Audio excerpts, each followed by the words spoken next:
I started doing drugs when I was about 21 years old, and it lasted about 24 years. I started shooting dope, and I started wandering around town aimlessly and didn't have anything really going for me. I would always run into Pastor Chris around town, and he would actually stop at red lights and get out of the car and ask me if he could pray for me, and he always prayed for me, and he just never gave up on me. And I would tell him, okay, yeah, Chris, I'll be at church. I'm gonna quit doing drugs. I'm gonna get my life straight. And then, I would fail again.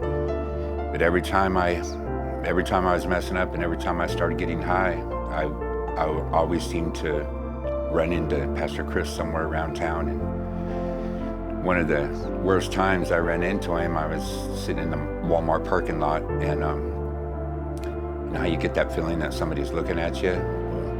Well, I had that feeling, and I looked over, and Pastor Chris was just sitting in his car looking at me, and he was just sobbing, just crying, really real tears, crying. And he prayed for me again there, and it went on for a few more years after that until, I don't know what it was, but around the beginning of COVID, I came into church here, and Pastor Chris prayed for me. And while he was praying for me, he stopped praying for a minute, and he put his nose right to my nose, like it was literally touching my nose. And he said, "Shane, the Lord asked me if you're ready to die." And ever since that prayer, I just started getting my life going, and I quit doing drugs, and I've got a little over 2 years clean and sober now, and I give all the glory to God.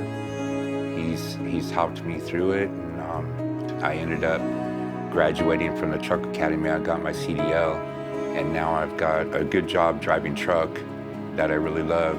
If I was to offer any kind of hope to anybody out there that's struggling with addiction right now, as hard as it's going to be to hear what I'm going to say right now, it's very important. But the first thing that you got to do is you got to quit feeling sorry for yourself. The world don't owe you nothing, and the only person besides the Lord, the only person is you. You have to. The Lord can guide you, but you have to get up, and you actually have to go do it. You have to want to have a better life. We all go through things when we're growing up. I went through a lot of stuff, and I used that for an excuse to keep getting high. A little over 2 years ago, I would have never thought that, I'd be driving a truck. I would never have thought that I would have a newer Harley Davidson motorcycles. I love motorcycles. Like I said, I had a 25, 30-year addiction, and I wasn't no slouch at it either. I did multiple shots of methamphetamine a day, and running from the police and having police contact all the time, and running from my PO. And luckily I have a good, loving family that never gave up on me. So if you're out there wandering around town aimlessly, not thinking that you're ever gonna have a life or whatever, there's hope. Just don't give up, and most importantly, Jesus Christ saved my life. How do I say this?